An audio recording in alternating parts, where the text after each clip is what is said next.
And welcome back. Let's head to Nairobi, Kenya, where Kavian Carr picked up Jamaica's second medal at the World Athletics Under-20 Championships, copping bronze in the men's long jump on Friday. Simon Preston reports. A personal best of 7.90 meters from Kavian Carr landed him a podium finish and Jamaica's second medal of the championship. Of Brazil taking no further part. He will stay in fourth position. But Kavian Carr, one last attempt to chase down that silver and gold. Good on the board, good speed on the runway. Have to wait and see, as will Kavian Carr, 790. Carr follows in the footsteps of Wayne Pinnock, who also took home a bronze for Jamaica in this event in 2018 in Tampere, Finland. Jordan Turner finished ninth with a best jump of 7.31 meters. The gold went to Erwan Konate of France, who produced a world under-20 leading mark of 8.12 meters. Cedrica Williams finished seventh in the final of the women's discus with a best throw of 48.65 meters.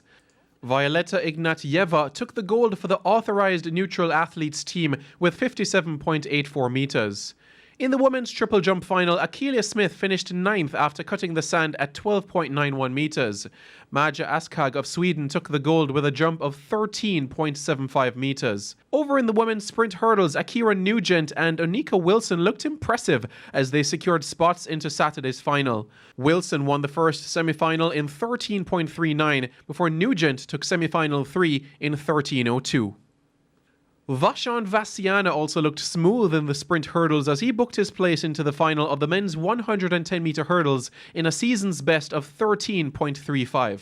In the half-lap event, Brianna Liston and Alia Francis recorded personal best times to qualify for the final of the women's 200 meters.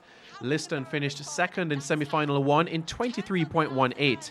Namibian Christine Mboma won in a championship record of 22.41. This broke Brianna Williams' record of 22.50 set back in 2018. But 3 minutes later, the record was shattered again as 100-meter silver medalist Beatrice Masalingi ran at 22.19 seconds. Francis finished second in semi-final 3 in a 23.70. In the men's equivalent, there will be no Jamaican representation in the final as Brian Lavelle finished third in semi-final 3. His 20.71 seconds clocking was not good enough to get him a non-automatic spot into the final. Earlier, Shante Foreman booked her place into the final of the women's long jump after cutting the sand at 6.27 meters. This was the fourth best jump of all the qualifiers. Day 3 highlights of the World Under-20 Championships can be seen this evening at 9:35 on TVJ.